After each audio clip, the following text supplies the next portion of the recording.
DNVR Draft Pod. That's right. Presented by Raising Cane's. Merry Christmas to all. Go get yourself some tender chicken fingies made to order. Yes. Dip them in that cane sauce and enjoy this beautiful draft day with us all. It's my favorite day of the year. The mocks get crazy. Everyone releases a mock day of. Everything's gone wild. We got to rethink Penix. We got to rethink where the trade-ups actually happen. Wow. I cannot wait for today. I think as unpredictable a top 12 as we've had in a long while. And I'm joined here by my guys who will be with me at the Breck Farmhouse tonight for a live broadcast. Justin Michael, Henry Chisholm, J-Mike, how are you doing? I'm doing good. Like you said, I mean, it's a year's worth of work all culminates with this weekend. I'm excited to be with our longtime partners, Breck Brew. We got the OG pod back together with me and Hank and Dre. Yeah. It feels like it's 2019 all over again. Wow. That is pretty crazy. Yeah, no, today's going to be crazy. Like, this is, I mean, the draft day is always a big day, but this could be a really big day for the Broncos. If they decide to draft a quarterback, like, there may just be, like, a new face of the Broncos, potentially for, like, a decade and a half. They could also just bite the bullet and say, we're not any good this year. We should just get better and then deal with the quarterback thing next year and give them a real chance. But it's a big day. That decision, one way or another, is huge. It is so right? huge. Because you're either committing to someone this year and almost certainly won't be in on quarterbacks next year, maybe the year after that, too. And hopefully a decade plus, like you just mentioned. Or you're going all in. It's one or the other right now. Getting into a mock roundup here in a sec because the mocks of the morning of day one are always the most interesting. But the tea leaves I'm reading are the ones I want to get into first. I always get into draft props. There's a ton that I have fun with. I created a whole list for you here, fellas. I've got 16 different draft props in my bet slip right now. And Isn't that the max? I've actually placed bets. Oh, wow. So these aren't like got him and thinking about them. Yeah, no. Wow. There's then a list of 6 that Putting we're his money thinking where his about. mouth is. Yeah. I love it. And right now what we're seeing is, like all the mocks, 1, 2, 3 seems locked in. Caleb Williams, Jaden Daniels, Drake May. Now Seems locked in. Seems locked in, exactly. Seems as the Patriots are scary. The Patriots are very scary. And there is some murmurs. Maybe Jaden Daniels not a fan of the Commanders, whatever. They might just go ahead. What's interesting, though, Henry, is the odds of J.J. McCarthy's team to draft him. The shortest odds at just plus 160 is the New England Patriots, who are drafting at 3. So the odds makers are telling us Drake May still odds-on favorite to go 3rd overall, but the Patriots are the odds-on favorites to take J.J. McCarthy. Yeah. I want to pull these up, too, because I want to be looking around. I'm curious, what are J.J. McCarthy's odds to be number 3 overall? They are go look them up. Okay. They're far lower than Drake May's. What I think the book is telling us is plus 225. The top 3 remains the same, but at 3rd overall, it'll be the Giants, who are presently at 6, or the Vikings, who obviously are the big team to be moving up, rumored to do so. And then the Patriots would move back up to 5, where J.J. McCarthy has the shortest odds of being the 5th overall pick, despite all the mocks this morning surprising us with J.C. Latham, the Alabama offensive tackle, being the favorite to be selected by the Chargers at 5th overall. He's the second shortest odds at 5. So if you read into it, to recap, Patriots move down from 3, either at 6 with the Giants or 11 with the Vikings, then move back up to 5, where the Chargers are if they're locked into J.C. Latham, well, you can move down a few spots. yeah. We were prognosticating Joe Alt to be offensive tackle 1 at 7th overall. So Latham, you could wait till 11, right? That works, no problem. Absolutely. Or move down 1 spot to 6 at the Giants pick. You still take Latham. J.J. McCarthy goes to 5. We need like that crazy professor thing. That's what I was going to say. He needs the whiteboard breaking it down. It's always said No. I've done that. Here's some glasses. You got your But look isn't smarter. that, No, and you're not getting that anywhere No, else, guys. the- I'm telling you right now. I'm the one who's giving you these insights. Nowhere else are you getting this reading between the lines. That's pretty crazy. No, but you're totally right though. Like JJ McCarthy is the favorite to go 5th overall. I think that is people thinking like, oh, it's the Chargers. The Chargers will do it. Well- They're not taking $100 million dead cap hit. Like that That's would be an what insane thing to Schefter do. was telling Greenberg yesterday, right? Yep. And he was Oh, like, what are yes, you he guys did. doing? But Greenberg trade down. doesn't have... Yes! It's the trade down, Henry. So, I wonder- It's the trade down. So let's see, team to get player. Just out of curiosity, where are the Chargers in terms of trying to Move down. They'll Yep. be under LAC. It's alphabetical. Thank First you. off, Justin, bad for the Broncos, Oh, yeah. seemingly, if J.J. McCarthy Bad if you're gets taken you at have 5 overall. dreams of landing a quarterback. And, Henry, is it fair to say if there are dreams of moving up for a quarterback, that dream would be the Michigan signal caller? I mean, that would be the heavy favorite. It would- Realistically, I just don't think Yeah. they have the ammunition to go up for any of those Well- top 2, 3. Well, I mean, you would hope they wouldn't use it. yeah. That's right. If they really wanted to, they might be able to convince the Patriots to drop back that far and try to get back up. But that's like a... I mean, Now- we're talking Pat in that world, and I don't want to talk about training Pat. That's where 3 gets tricky because I don't think the ammo at 3 is there unless you truly give up a king's ransom. What's Yep. been interesting in this mock roundup, now that I've kind of given my thoughts on how I'm seeing the book and the props play out, you have a bunch of different mock drafts, and you have a couple where J.J. McCarthy is just falling to 11. That's Albert Breer has J.J.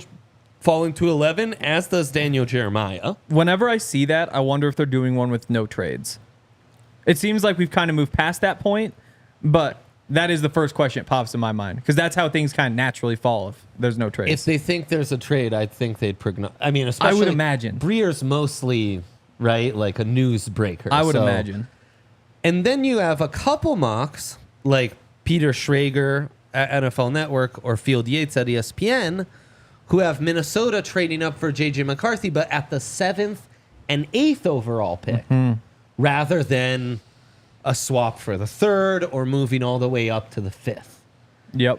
7th and 8th, the trade that Field Yates proposed in his mock, now that seemed much more doable, something that the Broncos could potentially stomach and pull off. And since you're the one, you just said how you'd be against trading up for a king's ransom.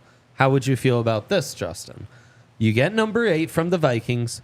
You trade number 11, 129, which has to be an early 8 from the 5th. Vikings, 8 from the Falcons. That is There the we go. Vikings, yep. And a 2025 third rounder. Is that something you could stomach? So in 2025, you still have your first, you still have your second, you still have your third this year, which is your one other top 100 pick. Yeah. I could live with it.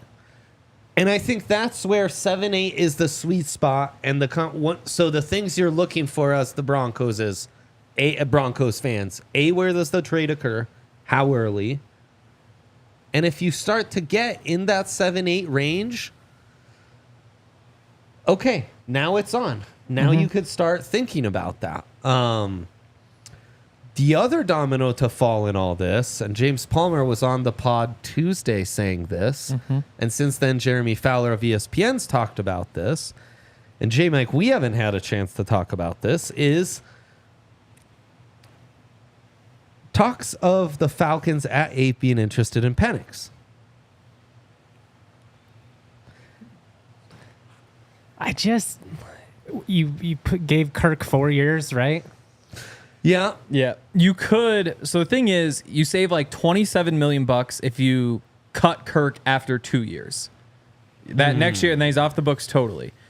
The flip side is, Which makes it a 2-year contract. yeah, basically. I mean, he'd still count like 26 against the cap because that contract is crazy, but you save 27. It's not that kind of Yeah. amount. Okay, gotcha. I'm going to double check this, but I would imagine you could trade him after this season.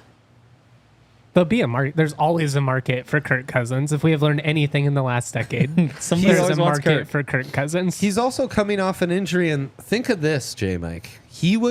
When Kirk Cousins was drafted, that's the Andrew Luck RG3 draft. Tannehill's in the top 10, and Russ is in the third round with Kirk. Think of where all those guys are at. Like, how many more years does Kirk have before Yeah. he falls off a cliff, just like Tannehill and Russ have the last couple seasons? The one thing that would give me a little bit more confidence in Kirk's longevity is he's not as dependent on the mobility to That's be a good point. impactful. I mean, That's it's a good pretty point. much just precision pocket passer. Yeah. I mean, he does have some of that elusivity within the pocket that, I mean, Brady was obviously like the best at it. Like he's Yeah, got yeah. a little bit of that. And if he Ability to loses climb that, the pocket. Yeah. you know, I mean, that could be an issue for him. Yeah. But I mean, especially with how few hits quarterbacks take these days, like, I mean, I don't see why he couldn't play another 7-8 years, potentially. Maybe not at this level, but That pick at 8, I think, is going to be really interesting because it could just be the most boring pick, and it's Dallas Turner, and it's what everyone mocked for like 2 months. But I do see, if one of the wide receivers drops because someone trades in front of them, because if 4 quarterbacks go in the top 7, I do think one of the top 3 wide receivers is available at 8. I think instead of Dallas Turner, they could go Byron Murphy. And I think then there's some other intriguing things that could go down, like a Penix. And I do think where Penix goes is the other really interesting factor to follow in the top 15 tonight. Penix and Knicks to me are like the ultimate outlier. You know, they're the big wild cards, I should say. Like, wouldn't be shocking. I mean, we've seen a lot of mocks have Penix going at 13 to the Raiders, but if he falls out of the top 15, does somebody then like consider making a move into? I mean, there's the wild card teams too. Like, could somebody like the Rams get involved if one of these guys slips a little bit? Yeah. Could Seattle, where Geno's Shaky. and older, so there's a few, and New Orleans, of course, at 14. I wouldn't be a Derek Carr believer. I think we're probably past that point. I mean, if the Falcons are considering drafting a quarterback, how could the Saints not be? That's exactly right. So that's where I stand. I mean, to 11 me, through 14 is quarterback alley. yeah, no, that's the thing. Except 4 might be off the board, and so then it's kind of just Penix who you can justify in that range. I mean, I get maybe somebody likes Bo Nix too, but where Penix falls is probably the most interesting thing to me because it's the biggest domino for all of this. Definitely, It it's really been months. is. You know, I keep saying like I hope the Broncos get Michael Penix. I really like what he would bring, but Same. you get so many people responding saying like, well, you can't take him at 12, just get him in the second round. It's like, well, I think those days are gone. And maybe they're not. Maybe he does fall. We find out tonight, but with half of the mock draft saying Penix is actually going at number 13, you probably can't move down at all from 12 if you want Michael Penix. We're going to get into where is Penix and Bo Nix being mocked. And I want to talk about why Penix's profile and his rise. There's a lot of CJ Stroud there. There is. But first, J-Mike, what? I want to talk about Breckenridge Brewery, where we're going to have a party tonight. Come on through. We're going to be live at 6. It's going to be epic. Amazing. All kinds of swag giveaways. Raising Cane's is going to be there. We are sold out. But you can come You be could, part of you the could vibes. still come. That's Yeah, right. I mean, That's right. it's a big area. Plus, the farmhouse is just awesome. The food is really, really good. You can get a picture with Super Bowl 50 champion Todd Davis if you would like to. And also check out the Breck Beer Locator at breckbrew.com. Like we said, they've been with us since day one. They've got a love and passion for making good beer. I love Breck Brew. You love Breck Brew. We all love Breck Brew. We also love some chicken fingers from Raising Cane's, guys. Raising Cane's is the sponsor of all of our NFL draft coverage. You can order online at RaisinCanes.com or through their mobile app. Raising Cane's chicken fingers are the best. For cooked-to-order hand-battered chicken fingers, race into Raising Cane's, turbocharge your chicken fingers, and get them even faster by ordering online at RaisinCanes.com or through the mobile app. Raising Cane's chicken fingers, one love. Very nicely done. Back to some draft talk. As we said, Penix, Bo Nix right here. You said half the mocks, Henry. It's 5 of the 7 I put together from this morning have Penix at 13 to the Raiders. Matt Miller has him going at 27 to the Raiders, who trade up with the Cardinals. And Ben Solik of the Ringer is the only one who doesn't have Penix in round 1. Penix to go round 1 on Bet365 right now, minus 320. Yep. So a 350. A lock. Yeah. No, I think that ship has kind of sailed. Sailed a month ago when he ran the 40. Exactly. Yeah, it's like, oh, wait, that's he had exactly this and right. didn't use it? Maybe there's more here than we realize. And I was hearing Diana Rossini talking about how he's like the best kept secret this draft cycle. Like no one's talking about him, but he's well liked in NFL circles. And it's such a copycat league. I think a lot of evaluators are going to go to that scouting report and think, man, that reads a lot like CJ Stroud's scouting report. Maybe not an elite arm, but a really accurate passer. Tough offense to evaluate, really good O-line, great wide receivers. I like that he threw it all over the field, though. It wasn't just quick gadget plays, Yeah. everything underneath. Oh, we're No, going to get a that's right. crosser, a quick screen. That's right. I mean, he Yep. did have to still, He like, hit yes. everywhere. Can throw it from all fields. When you got Romo Dunze, and I mean, really all 3 of their receivers were pretty good, but But he could get it to him. always there. All fields, plenty of arm, maybe not Josh Allen cannon, but plenty of arm strength to get it to all fields. Operates primarily from the pocket. And the thing is, you know, the knock's going to be, well, how is he when getting outside the pocket, having to go above the X's and O's? And I would say he's a pocket passer. So just like any pocket passer, if there's no pocket, things aren't going to go well. Guess what? Drew Brees wasn't scrambling for 20 either. No, that's right. Nor was Tom Brady, Peyton Manning. Yes, Aaron like Rodgers isn't necessarily going that way as well. Early in his career, a little bit. Similar to CJ Stroud, though, there's an asterisk on that weakness section because it says, unless he can tap into what we saw in the national semifinal for Stroud against Georgia, for Penix against Texas, and if that's the guy you're getting, then there's an extra tick. There's an extra upside and gear to this guy that maybe we didn't totally see in college consistently because he was operating in this awesome offense and awesome system and was able to just be the guy he needed to be, a surgical pocket passer. But in those types of settings, against NFL talents in the front 7, he showed he can scramble, get out the pocket, wiggle. make all the tough passes. Outside of like one quiet 2-week stretch, he showed up in a big way every single. I mean, The Oregon it's not games, for sure. tangible, but like that's the thing. I genuinely thought Oregon was better than Washington, and Michael Penix won those games for Yeah. Washington. Went in there and kicked their ass. So you had your conspiracy theory about J.J. McCarthy. Yeah. I've been having a little bit of a Michael Penix Jr. conspiracy theory myself. Please. I think the Broncos really like him. And I think the Raiders know the Broncos really like him. And I think that there's a real chance the Raiders might just be texting around saying, hey, we're thinking we might get MPJ at number 13, just so you know. And then all of a sudden, over the last week, it just blows up. Raiders are taking MPJ. Raiders are taking MPJ. He's going at number 13. And all of that kind of puts pressure on the Broncos to take him at 12 if you like him. Think the rope would because open you're not us. going to be able to trade down. I like your conspiracy theory a lot better than mine, but this is a thought that I've had a lot. That's a really good one. Actually, quarterback fits is one thing we haven't talked about enough. It's more broad, like the NFL likes JJ more than the media does. But now, today we get into fits. And the fit might just be, like we were talking in segment 1, JJ not to the Vikings like everyone's talking about. Drake May to the Vikings. Yeah. Or Drake May to the Giants, right? Giants, there's quarterback talk, but which quarterback is it? It's not necessarily they love JJ the same as they love Drake May. Do they want a second Daniel Jones, though? Well, And then the Patriots. Are the Patriots in on Drake May, or are they more of a Jaden Daniels team? Mm-hmm. And, now let's get into Bo Nix. Bo Nix being mocked to the Broncos at 12 by Schrager. Jeremiah, Broncos to trade down with the Eagles and take him at 22. And Field Yates has the Rams taking Bo Nix at 19. The thing with the Broncos is they're the only team that seems to be connected to Bo Nix. Which is crazy.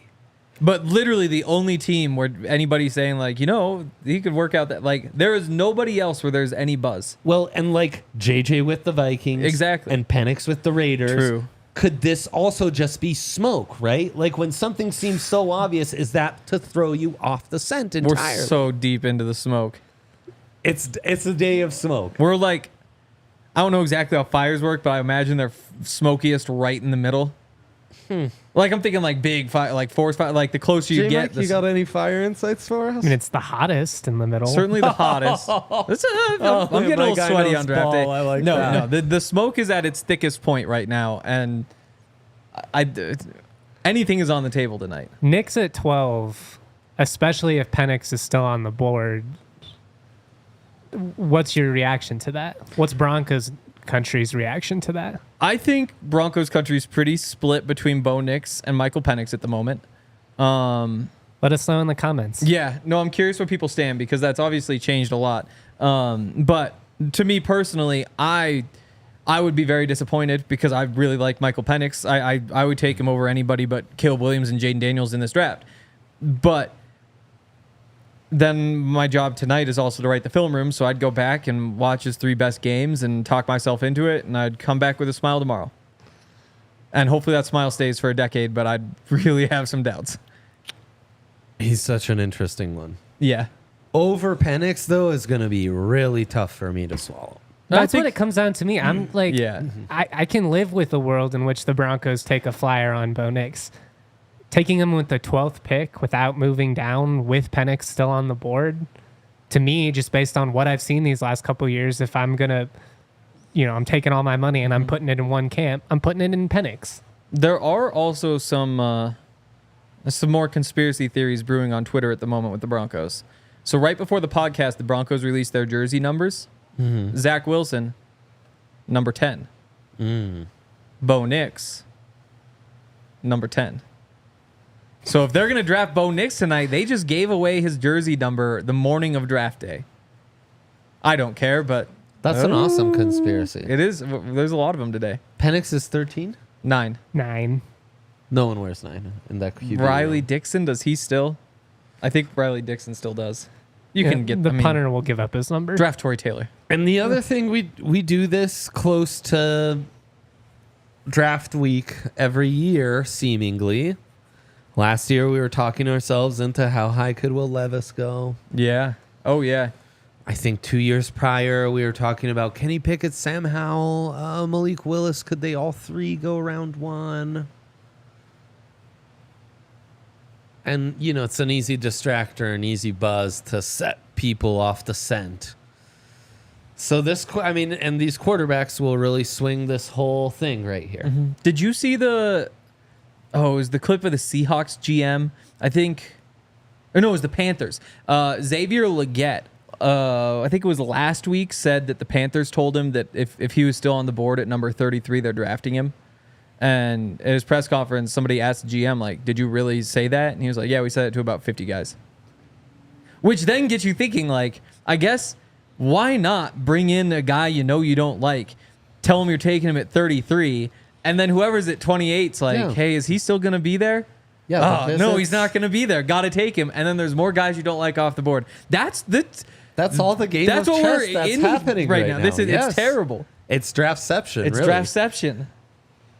And then this fun J.C. Latham thing at 5, which the best explanation I've heard is Harbaugh's going to come into the AFC West and try to do what he did when he was hired at Stanford, and there were the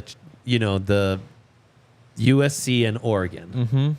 And instead of matching their speed and playmaking, he just went in and beat them the hell up. So he's going to go get the biggest, baddest bully of an offensive lineman, and that's probably J.C. Latham. And I mean, it makes sense. The proven recipe for having success against the Chiefs is playing ball control football. It's trying to limit their possessions, trying to out physical them. You got to create some turnovers. I mean, they're going to have to work on that defense especially. But yes, I mean, offensively, they've kind of tried to do we're the flashy Chargers. We're going to score 50. And where has it gotten them? About nowhere. I know Latham had a slow start to the season. If you watch those first couple games, it's rough. But, I mean, his last 6 weeks in that SEC championship, what he did against Georgia, I mean, he's a mauler. No, he certainly is. I mean, he is your prototypical right tackle. Got all the size and speed you'd want. He tested well. I mean, the upside is there. You could talk yourself into it very, very easily. That said, I still think I'm a Joe Alt guy. The upside's way higher. Olufashanu, to me, is, I mean, top 5 first offensive lineman in the draft, and you take the best right tackle. I think that's an oversight, A good franchise left tackle is what I'd take there. And, for me, Fatanu's ahead of him, and then Fuaga and him are a really interesting conversation. Fuaga doesn't have the length Latham has. Latham probably has more upside because of it. Fuaga, I think he's cleaner in pass pro. I like him just as much as like a grinder. As Worst a run case, he's blocker. a starting guard. And like that's if the nothing thing, else. Right. Yeah. Right. Fuaga also feels like shit. If I have to just move him inside at right guard, I really probably like the him best at in the right league. guard. Right, Yeah. He's got a high first round grade for me as a right guard. I mean, Latham, it's all talking. It's projection. That's the argument for Latham versus floor. Right. Because I think the Broncos could get Latham at 12. I think so, or too. a guy I just mentioned who I feel is very much lines up It's with not a a sexy similar pick, grade. but Fuaga feels very Sean Payton, Saints rebuilding the trenches. Fautano would be fun, too. Fatano would be amazing. Especially because the Broncos don't have like a spot for one of these guys. I've seen people say Fautano can play center, though. I can't remember who it was, but one of the big draft analysts was like, yeah, you could probably put him at center, too. The That'd point be a is, waste to me, though. Like, why would you even waste your time with that? But that's your one That'd spot be you have open. Just what you do as rookie year instead of benching him, Exactly. To learn on the I job. guess. But then the other role he could have is just the backup lineman. If you need just just your right swing tackle, tackle. right guard, Yeah. left guard, left, like swing lineman, Yeah. there is some value there. And I don't love the idea of drafting an offensive lineman in the first round just because it's tough to get him on the field at this point unless you move Garrett Bowles right away. But that'd be a crazy thing to do. So Fautano is the one guy who I look at and I'm like, he's really good. And I think that he could just be like that rotational backup. Because there's no way, I mean, we'll knock on wood, but there's no way they're going to stay healthy all season on the offensive line again. Because McGlinchey missed one game and that was it? Yeah. Right now, the Broncos in all the mocks projected 2 mocks, Dallas Turner, 2 mocks, Brock Bowers. Okay, we'll get into it in the next segment, actually. I won't give away that prop that I really like. Bo Nix at 12 and 1 at 22, and then we add a Jared Verse. The front 7 is a very Sean Payton-y pick, like the O-lineman would be. Yep. I think, if Brock Bowers is there, you take Brock Bowers. It's open and shut. That's what you do. I mean, assuming it's not quarterback. Quarterback's a different conversation. If you're deciding we're not doing the quarterback thing, Brock Bowers is on the board, it's Brock Bowers.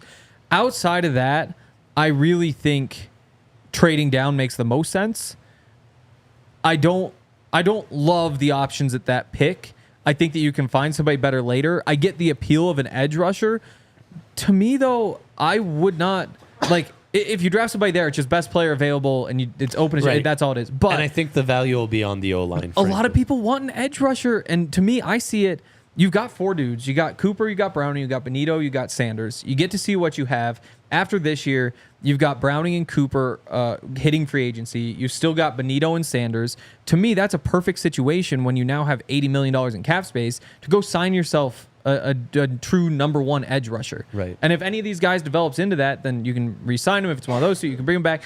You just have options. I don't think that there's a massive need to get a guy. I mean, if you draft a guy who turns out to be a number 1, that's great. But I would almost rather just play through the season. And then if you need to give $20 million to whoever the top guy in the market is, you're going to be in a position to do that, and then you have somebody proven. And your room would make so much sense with that 3-man rotation. That's what sound to me. It's tough to argue with. Yeah. But if you're 100%. drafting at 12, you just got to do best player available. Unless you're doing the quarterback thing. If you think Latu is a guy who's going to go get you 15 sacks at some point in his career, I you just think got the to take argument whoever's is best. if, like you said, trading down, I think there's a world in which if, let's say, like 5 of your top 25 guys are still there, or even top 15 guys are still there, can you jump down, add a second-round pick potentially, or another third-round pick, and maybe you don't land the top one of that top 5, but you get 2 of those top 5. Exactly. Right. Yep. I mean, it's not too different from what we just talked about with the Chargers. J.C. Latham's in a tier of, 4 or 5 other guys, top edge rushers. Maybe it's a tier of 4 guys instead of 4 or 5, but splitting hairs.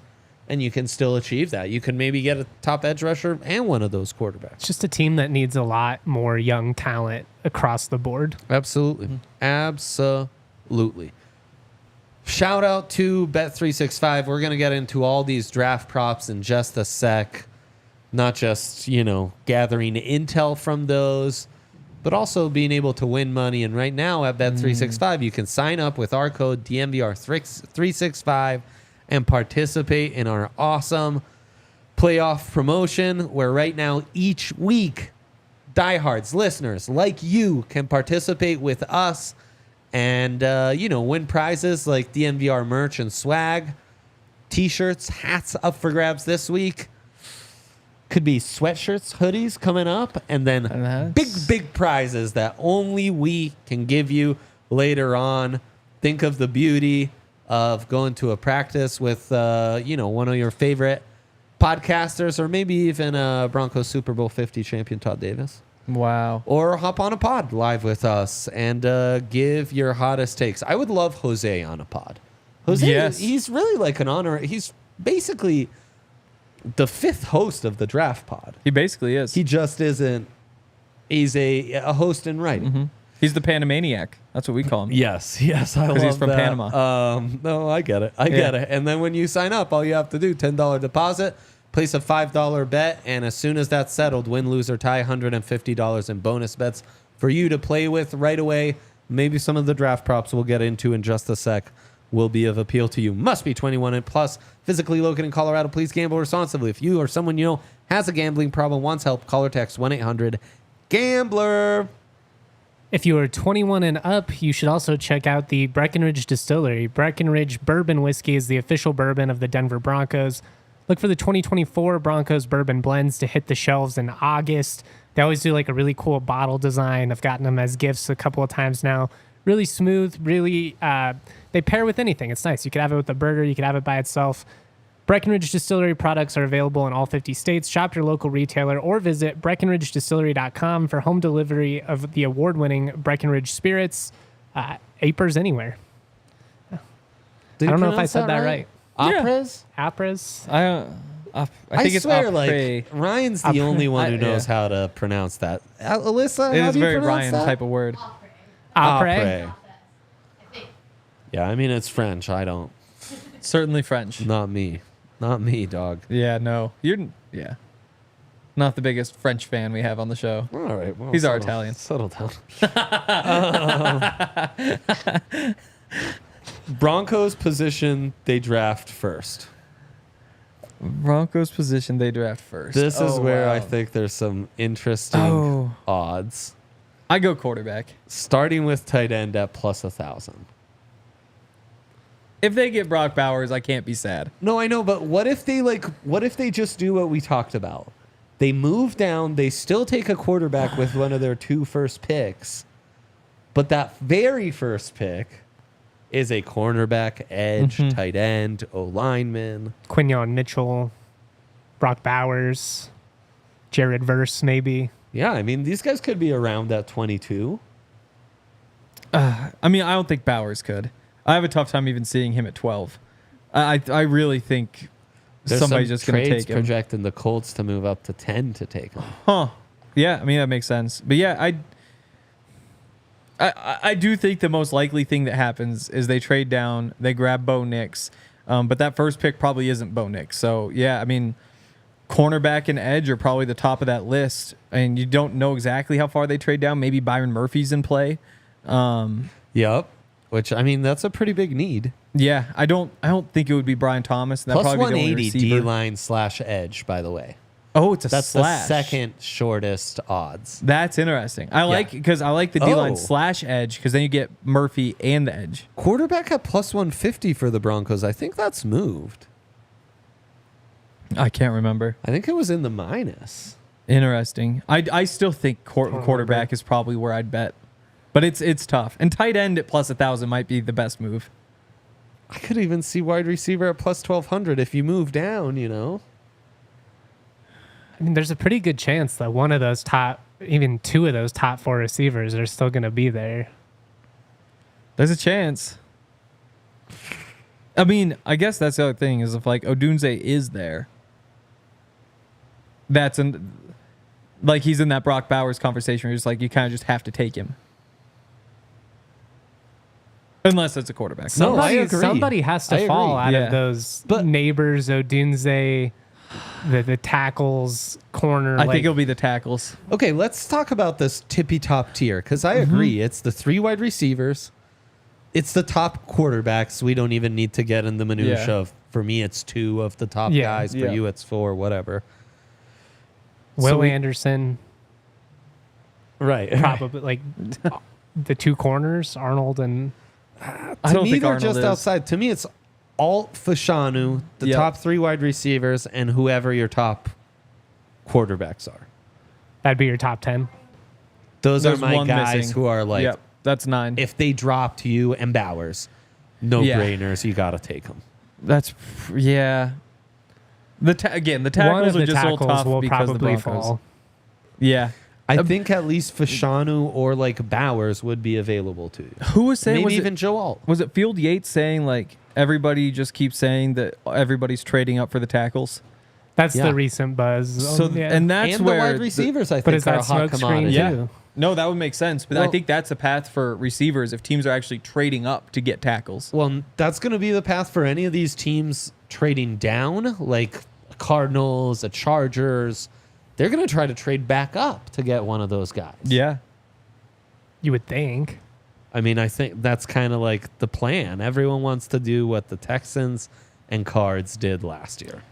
Yeah, there's another tweet saying the Giants are trying to trade up to number 3 to get Drake May. Place a bet on J.J. McCarthy, 5th overall is what I would say. 5th overall. Is that deal going to be on the table, though? Like, I almost wonder if it becomes a situation where, like, with everybody trying to do the same thing, it becomes like stagnant fantasy football leagues where it's like no trades happen because everybody's trying to. I mean, of course, just like we project every quarterback to go round 1, top 15 come week of, we also project like it's going to be crazy. Yeah. There'll be 1 billion trades. And then it's like, I think last year was maybe like the least trades we've had in round 1 in a while. So yeah, I mean, you're absolutely right. I would guess there's one. Maybe probably a second. If JJ's your guy and you don't want Drake May, moving just down to 6 makes sense. It makes sense, yes. You risk getting jumped. That's why you move back up to 5. That's why you got to move back up, and that's why 2 trades is probably What do those sneaky Cardinals do at 4 is the bigger question. They are sneaky. Because today's mocks, everyone had them locked in taking Marvin Harrison Jr. What if they're more neighborsy? What if they like Odunze? Then you trade down to what 8? that would 7? Yeah. Or you could go all the way down to 11 if you wanted, and then go back up to like 8 and try to snag him. Some props I like. You guys can give me your thoughts. A safety to go round 1, just 1, plus 600. There's an outside shot. Cooper DeJean's drafted as a safety. That's true. Which, I mean, that happens. I doubt it. I'll be hyped. And then doesn't it feel like the back end of the first, there's always some like safety DB that maybe surprises us and goes a little higher. This safety class isn't bad. I think there's a lot of top 100 guys. It's just there's not a lot of top 30 guys. Yeah, but like Brian Branch last year. True. I guess he is a good example because he is somebody who you look at as just like he's kind of a slot guy. He's a little bit limited. Yeah, he isn't necessally like you would nickel. He's not a 5-tool player like you'd expect a safety to be if they're going in the first round. So yeah, maybe there is a path. Maybe a guy like a Jaden Hicks would make sense in that sort of way. Awesome. I really like Tyler Nubin. Nubin from Minnesota had a lot of buzz. Then he ran a little slow. But sometimes for safeties that matters less. And I mean those two guys from Georgia have been awesome. True. They've been like high-end SEC starters for years, J-Mike. And I like Kalen Bullock. I like Cole Bishop. Those guys ran really well. Darius Robinson. I love the Miami guys. The Missouri. Oh, for the D lineman. Yeah. Yeah. What are his odds to go round one? That's what I was asking you. Oh, here. I'll find that. That's my bad. That was a bad setup. Darius Robinson minus 400. That high? Yeah. Yeah. The buzz is out. 29.5, I think his draft position was set at. Looking through Troy Franklin plus 350. That feels like one of the first picks that everybody was kind of on the same page with, which like he's going to the Chiefs. Also, today's mocks had Xavier Worthy as wide receiver 4 almost across the board. Don't get it. Minus 500 to go in the first round. It's a lot of drops. I wonder. It's a dude that looks really good when he's running in his underwear and not in full, like. There were times where that wide receiving core for Texas with him and Adonai Mitchell just looked insane. And I mean, it's fair to argue that his speed probably opens some things up for Mitchell and Sanders because you're so worried about him going over the top that like just having him on the field is an advantage, even if he's not going to be like 100 catch a season type guy. Direct snaps. He can do a lot with that speed. I just think there's more proven commodities in terms of actually catching the football. 100%. Luke McCaffrey 100%. Plus 8,000 to go in the first round. Yeah. 80-1. Don't think I'd take that. I wouldn't either. I'm not sure why it's on there. That's plus what? 80,000? Yeah, 8,000. 8,000? 80-1. Nate Wiggins, cornerback 3, is plus 220. What is he cornerback 2? I don't know, but Terry and Arnold. Arnold and McKinstry, I would assume. Or Mitchell and Arnold. Terry and Arnold running the 4.5 really just kind of killed me.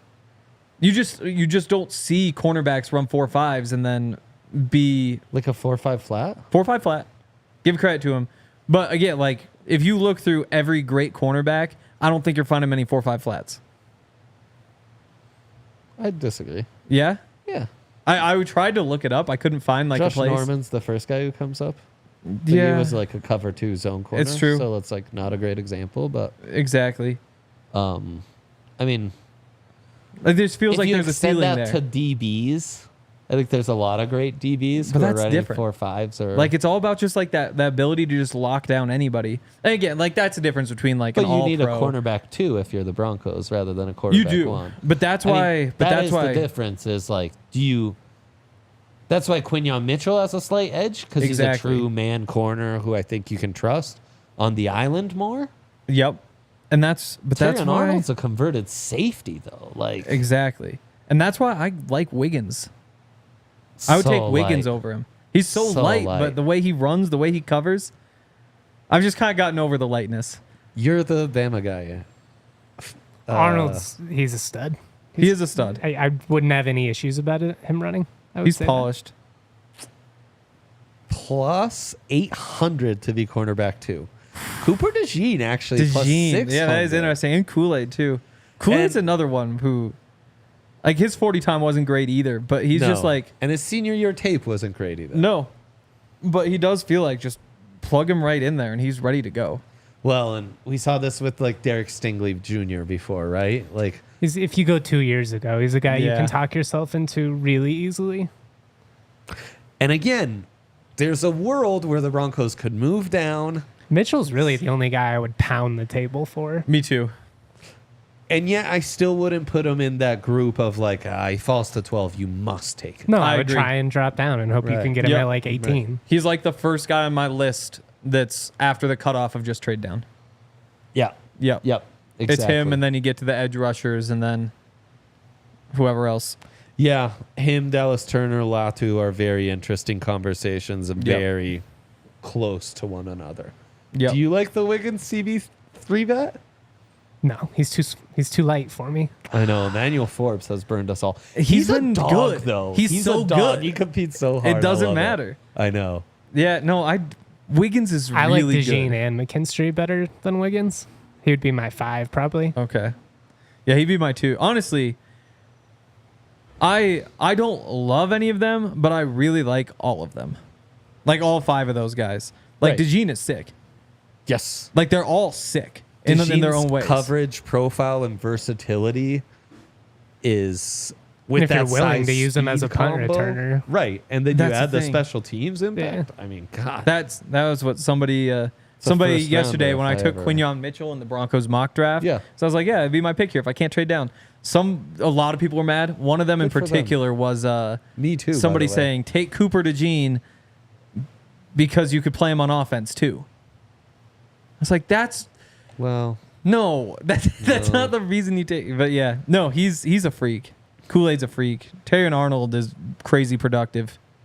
Tyrion Arnold is like a great football player. Yes. Well, and you like the fit opposite of Oh my Surtain because That's you true. need a guy who's confident in getting thrown at. And the Yep. thing about him and Mitchell is they're both comfortable being on an island. They're both comfortable being in press situations. Yep.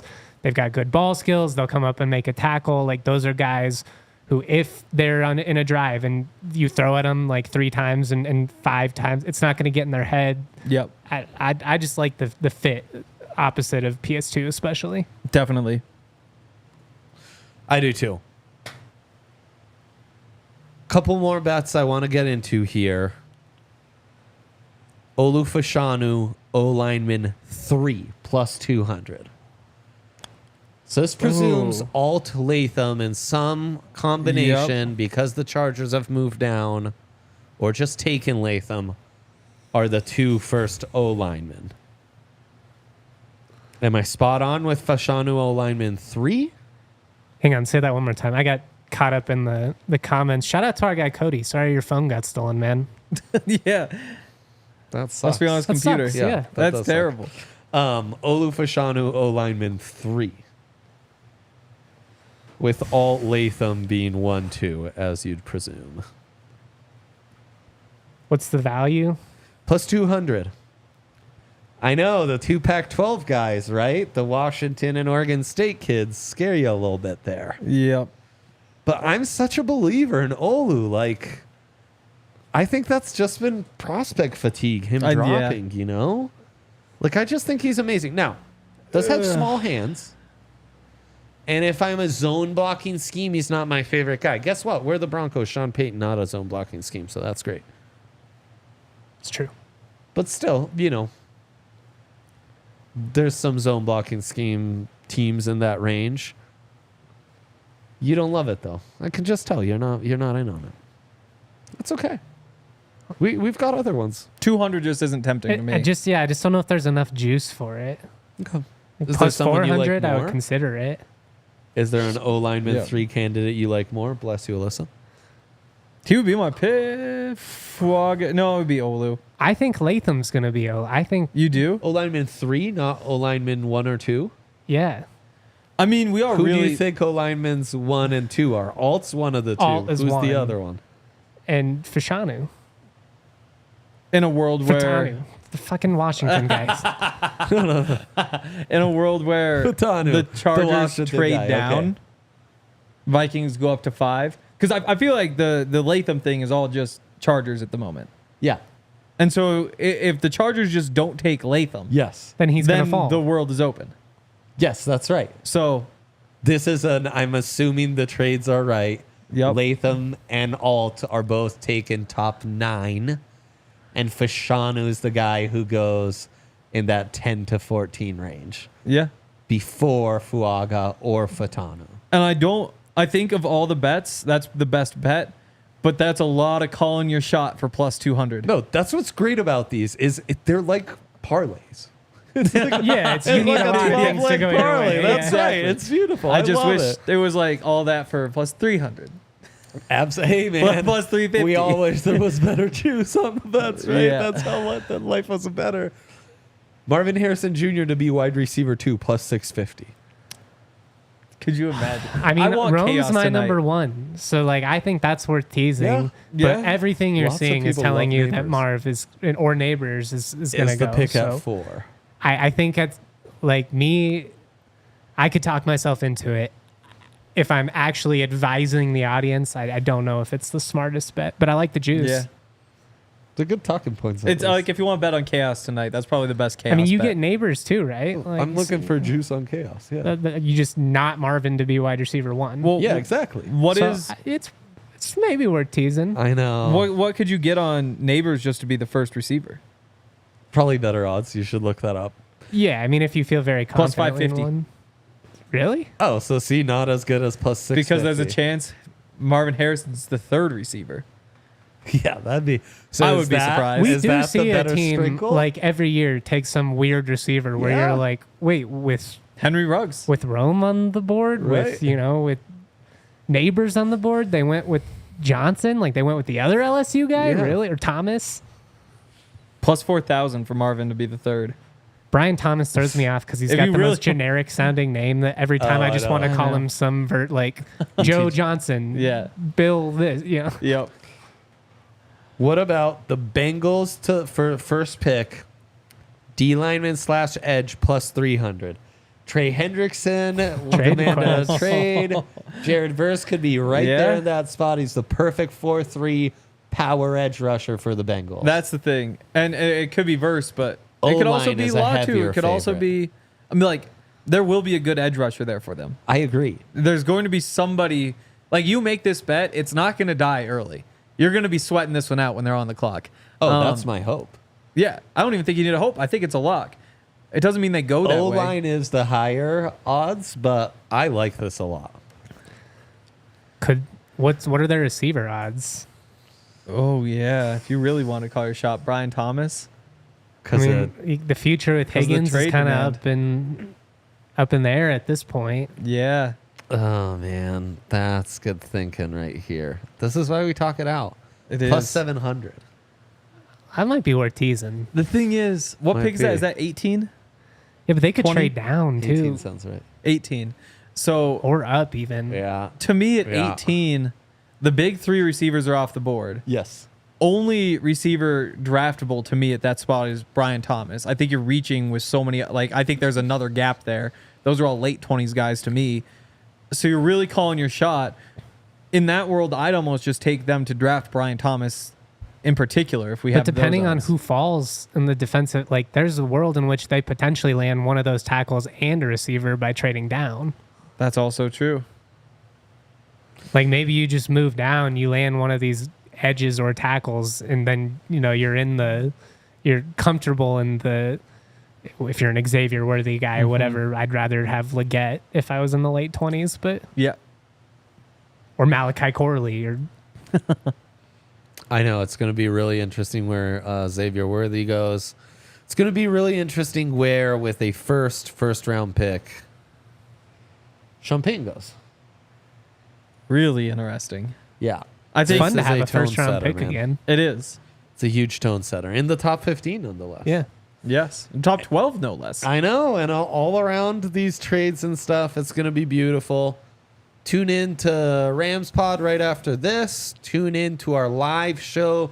We're going live right at 6 once basically the Bears are on the clock. And we're going to have a blast. Are we going to be back here tomorrow? And we're going to be, well, for a live day 2 For day broadcast. 2. We don't have a morning show? No. Oh, okay. Well, then we'll see you tonight and tomorrow night. And Saturday. And Saturday. Yeah. And J. Mike and I in like a few minutes. Oh, wow. Yeah, all you Ram exciting. fans. That's right. All right. Happy draft day to you all. Thank you to Raising Cane's for bringing this here podcast and all our draft coverage. And yeah, tune in to us live at 6.